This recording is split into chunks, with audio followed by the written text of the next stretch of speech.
Hello, hello, hello. It's NFL Draft Week, which means a lot of videos, a lot of content on the Spunky Spectrum, on the Big Deep podcast. Before I bring in Alex for his contribution, please subscribe and like, share the Spunky Spectrum Sports YouTube page. I almost got things backward where you can see all my videos. I've already uploaded 3 videos, got one more today, and then a special video, the more that that I'm not telling you about, but I'll be excited to hear that. Also, check out the Big Deep podcast on Spotify and Apple. So while his Miami Dolphins may as well not be participating in the NFL draft because the Dolphins don't have, Dolphins only have 4 picks, Alex is here to talk about whether the Miami Dolphins trades are worth it or not. Yeah, nice to be back, Dylan. Always a pleasure jumping on the podcast. Yeah, you're right. I mean, definitely not a lot of the Miami Dolphins war room better bring their snacks to the draft. That's all I'm saying, because there's going to be a lot of watching around. I think Chris Greer summed it up pretty nicely when he was asked what they're going to be planning on doing on draft night. He said, we're going to be watching Tyreek Hill highlights. So, it's definitely a little different than a couple of years past as far as the Dolphins draft go, but that's quite okay. But before we get too far into that, I want to hear about your Jacksonville Jaguars, Mr. Dillon. The Jaguars will have the number 1 pick in the NFL draft this year, and we're on kind of a complete different spectrum of this side of the draft. But what do you see? What do you see from your Jaguars coming up this weekend? First of all, I'm sick of having number 1 picks. I'd rather be where the Cincinnati Bengals or the LA Rams would be drafting.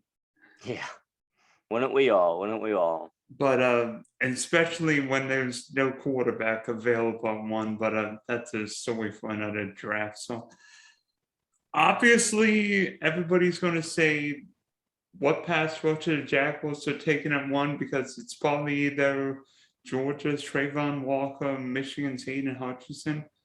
But to me, the Jaguars have got to be thinking tackle more than pass rusher. Let's see, who did the Jaguars take last year? I'm confused. It's only been a year. I think Sunshine himself, Mr. Trevor Lawrence. Oh, it's my mother calls him Fabio. You see those old school videos with like Fabio in there with the long hair. Yep. Sunshine, Fabio, Goldilocks, whatever you want to call him. But be honest, the Jaguars have got to get a tackle at 1. I understand pass rush maybe a bigger need, but I think Alabama's Evan Neal, NC State's Ickey, Ekwonu seem like better players. I think both of them can play in the NFL today. I mean, Evan Neal's 6'7", 340, but yet he doesn't look 6'7", 340. He looks more like everybody else. And Ekwonu looks like he can maul people. It's got a lot of Quentin Nelson to me. I think he could play in the NFL today.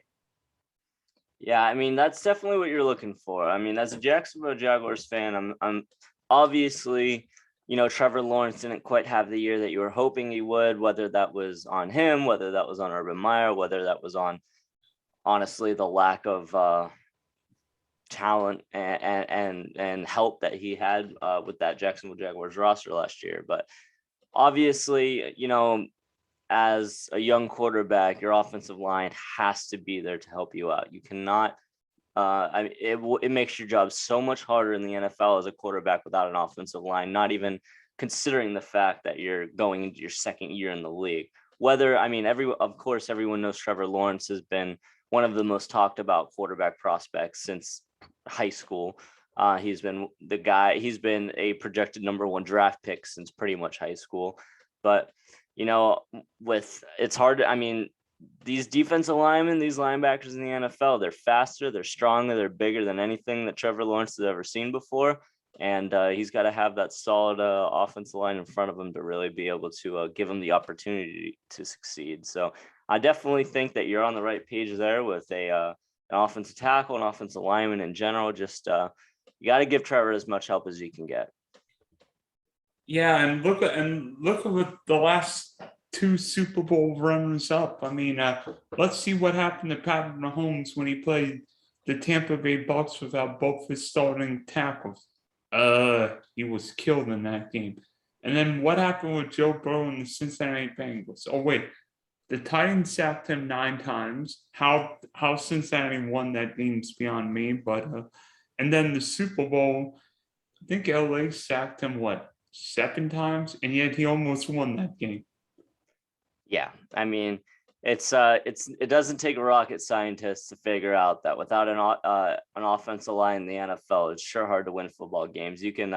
I can very much so attest to that because the Miami Dolphins offensive line has been abysmal pretty much my entire life. So, hopefully you guys have a better recipe at fixing it than we do because it's been a long time coming for Miami to have an offensive line that isn't in the bottom third of the league. But, if all power to you guys, I mean, I'm sure, as you've already said, your Jacksonville Jaguar fans around the world, or at least around Northern Florida, are, I'm sure, sick of having that number 1 draft pick. So whoever they can bring in to make sure that doesn't happen again this year will be a blessing to Jacksonville Jaguars fans, I'm sure.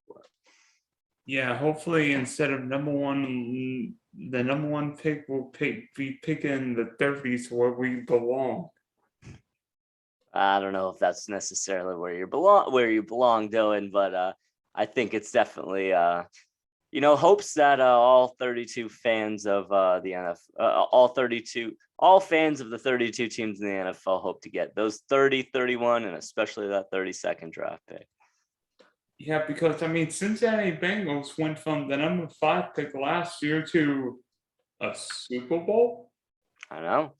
It only takes a couple pieces. I mean, you never know. I mean, the NFL is a crazy game. We've seen crazy things, and teams just immediately turn things around. You add a right piece, you add another right piece, and all of a sudden you're finishing up the puzzle. So whether the Jacksonville Jaguars are a day 1 NFL draftee away from contending, that's a whole different story because it is a pretty loaded AFC. But at least the goal is to start moving in the right direction for your Jaguars. Hey, we might be in the right division because look at the AFC West looks like murderous road. The AFC North is always difficult, and in the AFC East, well, let's see, Buffalo might be the best team in football.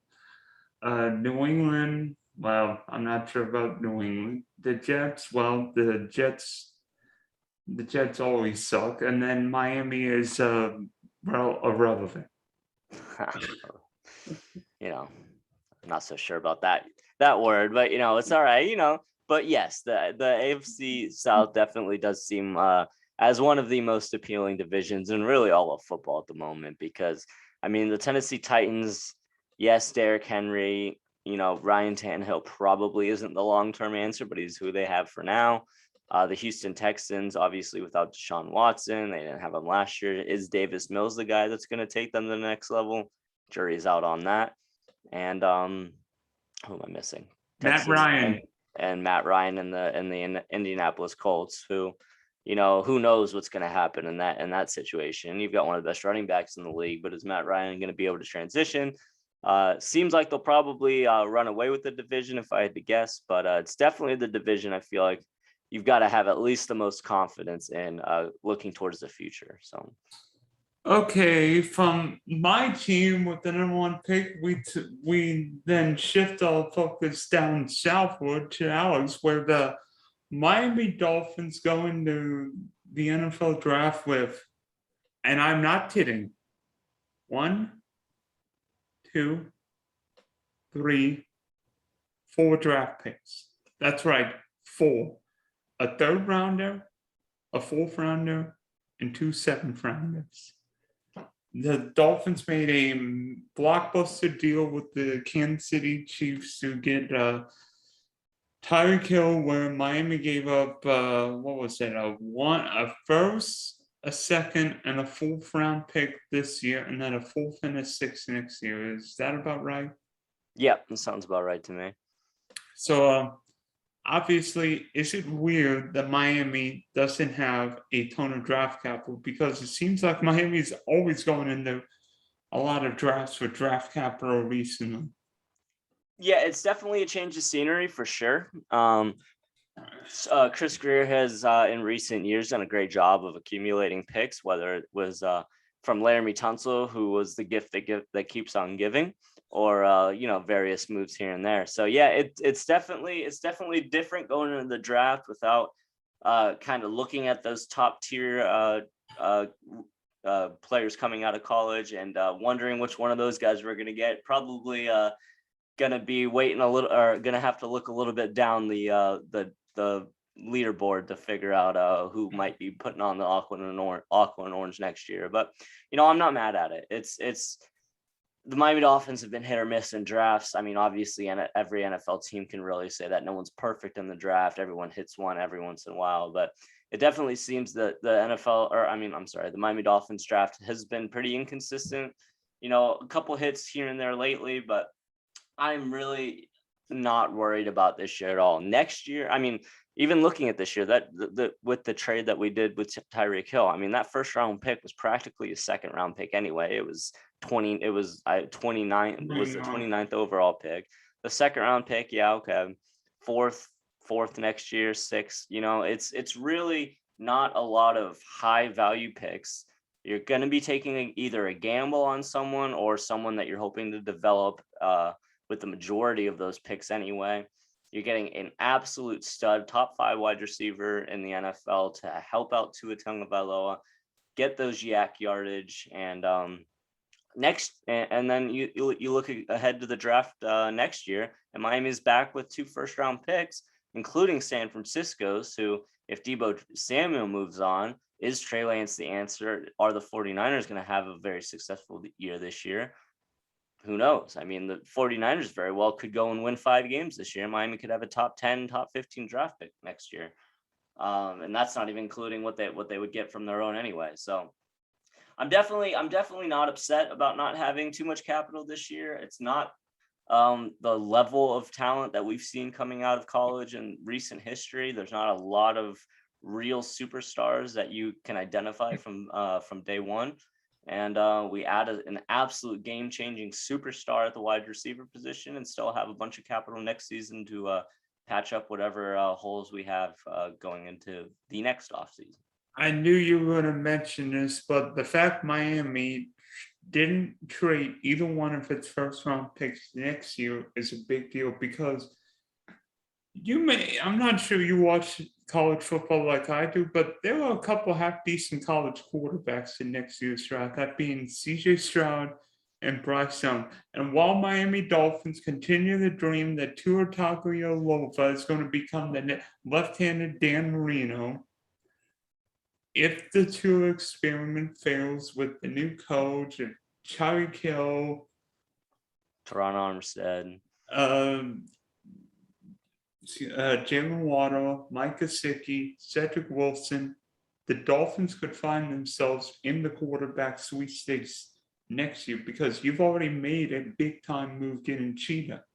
So could the Dolphins make another big move, or potentially one of the quarterbacks just falls in your lap if Tua doesn't play well, or if Tua's fine and the Dolphins don't need a pick, maybe the Dolphins are in line to get a Deshaun Watson, a Russell Wilson, or one of these big packages back for a quarterback. Yeah, absolutely. I mean, obviously, as a Miami Dolphins fan, you're hoping that next season we're not in the quarterback market. We're hoping that this season Tua Tagovailoa takes that step that every Dolphins fan in the world hopes he can take and hopes he will take, and really step up and prove that he is and will be the starting quarterback for the Miami Dolphins. Obviously, no one knows what's going to happen with that situation. Dolphins fans are hopeful. Tua has been putting in a lot of work this offseason. He's had the highest opportunity of success going into this year as he's had the previous last 2 years when it comes to weapons, when it comes to upgrading the offensive line, when it comes to a head coach that actually believes in him and doesn't want to trade him in the middle of the season. that being said, if we see a Tua Tagovailoa this season that looks scared, that can't throw a deep ball, that's throwing boneheaded interceptions, then yes, in my opinion, this is the year for Tua. If he doesn't prove that he is the guy, really without a shadow of a doubt, you have to, at this point, you have to start looking at other options, because the Miami Dolphins have gone all in. I mean, they've signed the biggest offensive lineman in free agency. They've traded for a top 5 receiver in the NFL. They've re-signed star core players to the defense and to the offense that you want to keep when it comes to making a playoff push and even making a push towards the Super Bowl. So now is the time to take advantage of the youth of the Miami Dolphins and of the contracts of the Miami Dolphins. If Tua can't get it done this year, you have to bring in a quarterback that can get it done, because in 5 years, this Miami Dolphins team could be a completely different look, and this very well could be the window that the Dolphins need to take to really make that push towards a deep playoff run. By the way, how about the recent Miami Dolphin drafts in 2020? I've got the 2020 and 2021 drafts. In 2020, first 3 rounds, you drafted. Get this, Miami actually got 3 first-round picks in 2020. Tua was the 5th pick, and then I'm sure you remember 18 and 30, right? Yep. Austin Jackson and Noah Igbenogany. I don't know what I don't even remember Igbenogany playing that much. Igbenogany, he's first of all, I'm going to start with Austin Jackson. Austin Jackson is a bum. It was a horrible first-round pick. He is probably one of the worst offensive linemen I've ever seen. He's a walking holding penalty, and he is just a turnstile. So Austin Jackson, complete bust. The man, every time I see him on the field, I see a yellow flag getting thrown with number 73 coming up on the ticker. But yes, Austin Jackson was a complete bust in that draft. Noah Igbenogany, obviously the Dolphins secondary has pretty much been the deepest part of the roster for the last couple of years. So he hasn't gotten a lot of minutes, and he honestly really hasn't shown that much in the short amount of time that he's been on the field. He's gotten burnt a handful of times. He's made a good play here and there, but definitely not up to the level that you're expecting out of a first-round pick. And then 2nd round, Robert Hunt, Raekwon Davis, Brandon Jones, and then last year, Miami got 2 more first-round picks, and you drafted Jalen Waddle from out. It was weird. Both of Miami's first-round picks last year were named Jalen, but yet they spelled the names differently. It was Jalen Waddle, the wideout from Alabama, and then Jalen Phillips, the defensive end from Miami. I'm going to touch on that 2nd round from 2020, because actually Robert Hunt, Robert Hunt made his claim to fame this last season when he made the greatest touchdown in NFL history that didn't count. But he's been a solid option for Miami. He's been a guy that they can at least put into the offensive line that doesn't necessarily always look like a fool over there. And Raekwon Davis has had really solid contributions for Miami, and Brandon Jones has been a nice little option at safety. Last year, however, the 2021 NFL draft for the Miami Dolphins was the best draft I've seen the Miami Dolphins make in probably my lifetime. Jalen Waddle, everyone knows about Jalen Waddle. He's the Penguin. He's an absolute superstar in the making. Jalen Phillips, I've called him the next Jason Taylor. That might be a little premature, but with his size and his ability, he has all of the potential in the world to be one of the best defensive edge rushers in the NFL. And then a name we haven't quite gotten to yet in the 2nd round last year, one of my favorite players on the entire Miami Dolphins, Jevon Holland. I have also had very high claims towards Jevon Holland that he will be a top 3, top 5 safety in the NFL this upcoming season. I am holding to that. I am buying all Jevon Holland football cards. I am holding that man because Jevon Holland is special, and some people have noticed it already, and a lot more people are going to notice it this upcoming year. But Jevon Holland is a special talent at the safety position. Maybe that's So at this rate, I mean, Miami's not hit or miss. At this point, you think the Dolphins are ready to contend, maybe with one or two more additions? Yeah, I mean, I'd love to say yes. It would be fantastic for me to tell you yes. We're gonna make the playoffs. We're gonna win a playoff game. We're gonna win 2 playoff games. However, as a Miami Dolphins fan, I can't say that just for the sole fact that I'm a Miami Dolphins fan and I've been excited about teams before, and it hasn't always panned out for me. But I will say that this is the most excited I've been going into a Dolphins offseason and the most unbiased as possible potential I've seen out of a Miami Dolphins roster. The Travon Armstead signing is going to be huge to solidifying that offensive line, bringing back Mike Ickey, one of our best red zone targets, one of our best up the seam targets. Obviously, we lose Devontae Parker, but he can only be on the field for 4 games a season anyway. I think that's somewhere in his contract. And you mean 3.5? 3.5. Yeah, we'll give him that first half, and then he'll get hurt. But no, I mean, yes, I definitely do think that this is the best opportunity the Dolphins have had. It's a very strong AFC East. They've got a very interesting schedule coming up this year. But now's the time. If it's not this year, it better be next year, because it is officially time for the Miami Dolphins to win a playoff game. But enough about my Dolphins. I could talk all day about them. We do have, as we have been touching on, the NFL draft this weekend, and I am very curious, Dylan. I want to know who you think, which team should make a trade up in the draft, go get someone that they're really looking for. Green Bay, and it's not even close. No. Listen, historically, the Green Bay Packers, when they're not moving up for Jordan Love, do not move up the board. If the Packers are picking at 25, they're likely staying at 25. But this year, the Packers have got to go all in.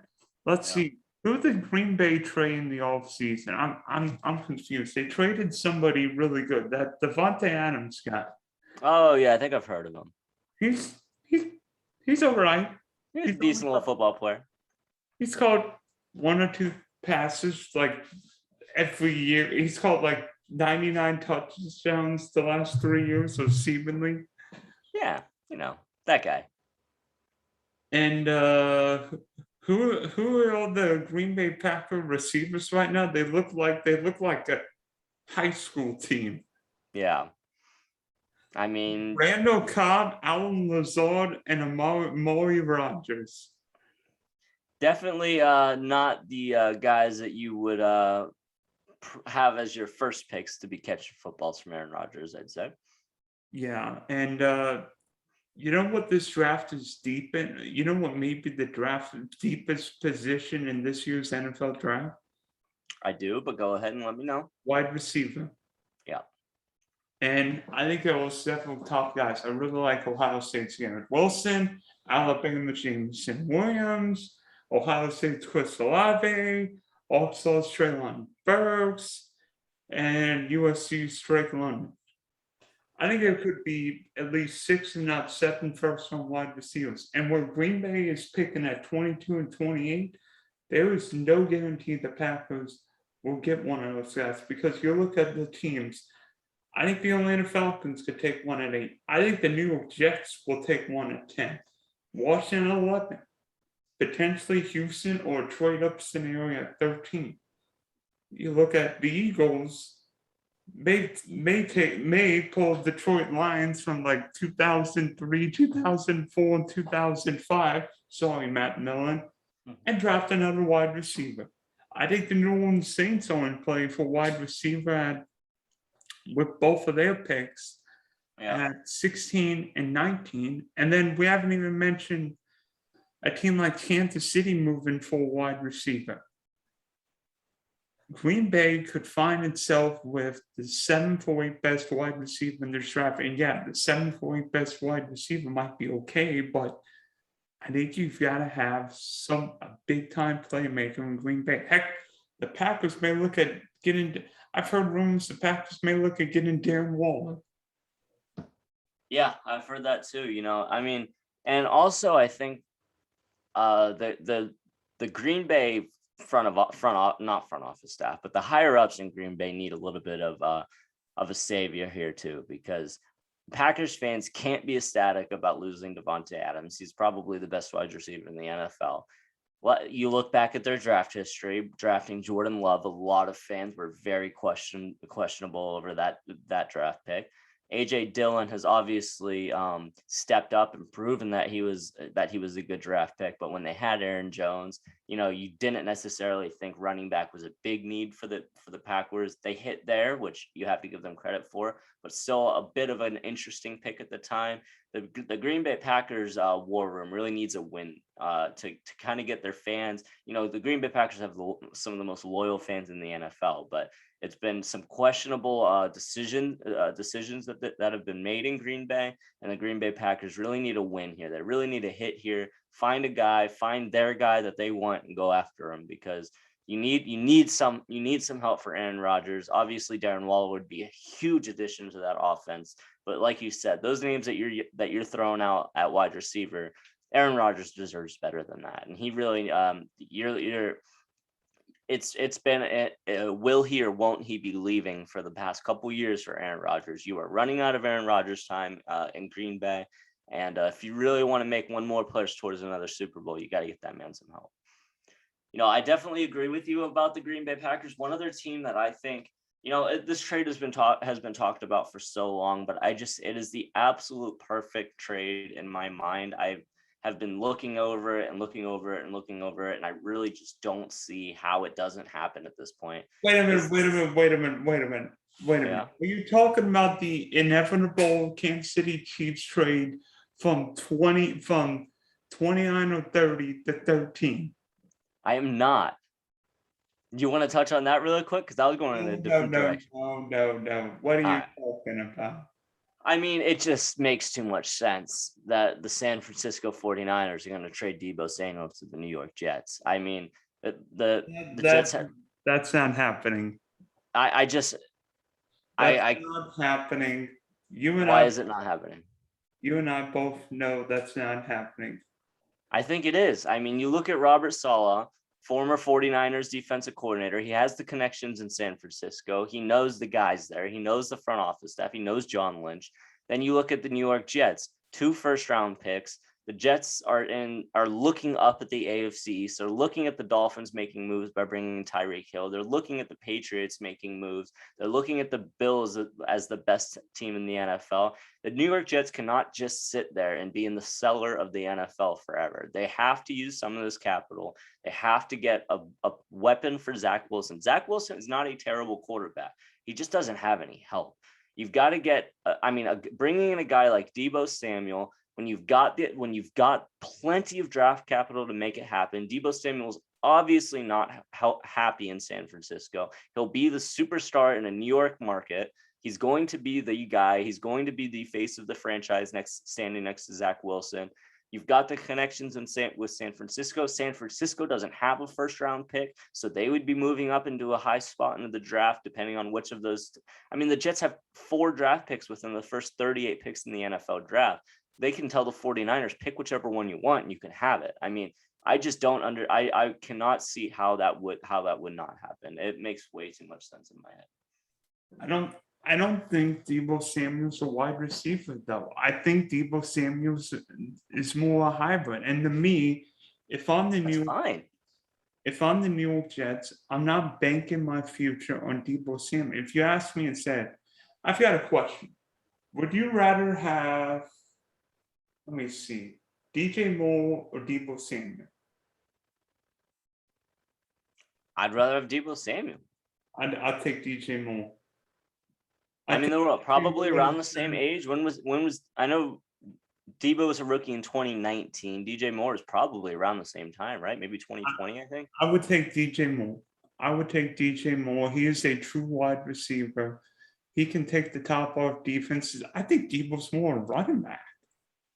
But does it really matter though? I mean, why you're saying that you don't want Deebo Samuel because he's not a true receiver? He can hurt you in multiple different ways. I mean, look what Cordarrelle Patterson did last year. And plus, I'm not sure Debo would actually be the best running back in New York because Michael Carter was. Yeah, but Deebo Samuel, I mean, yes, he might take snaps from Michael Carter, but he's not going to overtake Michael Carter as the number one running back. He's a hybrid. That's exactly what you use him for. Cordarrelle Patterson wasn't overtaking, I mean, Calvin Ridley at the time as number one wide receiver. He was getting his looks because he was a hybrid, but Calvin Ridley was still getting his targets. Kyle Pitts was still getting his targets. It's just about the opportunity to be able to be creative, to be able to have something that other teams don't have, and have something that other teams have to spend time to game plan for. You can't go into a Sunday going against Deebo Samuel and not have spent a significant amount of time of your game plan focusing on that man, because it can hurt you in so many different ways. Having a player like that is huge for any NFL team. I mean, just because he's not a true wide receiver doesn't necessarily mean that he's not a great option for your team to have. I don't know. I'm on a different page with you there, but I think he's better than a running back because he doesn't take all of the immediate hits that every running back in the NFL has. And he's better than a receiver because he can give you so many different options and so many different looks, so many different positions, so many different formations that you really don't know what to expect when he gets onto the field. Boy, I didn't think this episode would be extra spicy. Yeah, this is what happens. We haven't had a talk in a little bit, so we're missing each other. Yeah. So we've got disagreements on Deebo Samuel. You love him, and I don't. Yeah, I mean, I'd take him in Miami, to be honest. Give me Jalen Waddle, Deebo Samuel, and Tyreek Hill. I mean, who's stopping that offense? You've got enough wide receivers. Go get an offensive line. Yeah. Speaking of we're talking about draft trades. Here's an interesting one for you. The Miami Dolphins trade up to the late first round. Give me the 24th, 25th pick or so. And I want, oh my God, I just forgot his name. How did I forget it? Nope, I remember. Give me Tyler Linderbaum. I want the Miami Dolphins to trade up and draft Tyler Linderbaum. So wait. What picks do you have again? You had what, one or you want one or two? So you want Miami to trade something? Like, who are you going to trade? What are you going to trade next year? One of your ones and give. I don't think it would necessarily. I don't know if it would necessarily take one of our ones next year. Maybe a second and a third round pick next year to move up, or maybe a third. You're probably not going to trade your third round pick this year, but maybe a second next year, or a second next year, and a fourth next year to a team that really needs. I don't know. I don't exactly have the trade written up. It really depends on what team, what spot you're really to look for. But I'll tell you what. I'm just a big fan of Tyler Linderbaum. I think he would fill an immediate role, and I think he's a day one starter in the NFL. And I would love Miami to go after him, but I've been saying that since before we made the Tyreek Hill trade. So I do just a little nugget I thought I'd throw out there. I do agree. I like Tyler Linderbaum, but how the Dolphins get from the third round to the first round without investing a first round pick or two? Yeah, you're probably right, but that's why they have two. I mean, two picks next year. I mean, maybe I'll take one pick in the first round next year, and if it means absolutely locking up a starting offensive line position, I think it's worth it. So wait, what if Miami trading the number one pick next year and you could draft Bryce Young? Hopefully we don't need to draft a quarterback, Dylan. I'm still sitting on the hope that we have a quarterback for the next 10, 15 years. All right, Alex. So good luck to you, even though the Miami Dolphins may not have that many picks. Hopefully the Dolphins enjoy Tyreek Hill, and maybe next year's draft, the Dolphins will be actually a playoff team, because it'd be nice if one of us is in the playoffs. Yeah, absolutely. It's been too long of having 16, 17 week NFL seasons. I'm ready for 18, 19, 20. So thanks for having me on, Dylan. So it's a pleasure as always. Obviously, fins up. Obviously, go Heat, making moves in the NBA playoffs. Just got to throw that in there. But it's been a pleasure as always, Dylan. Thanks for having me.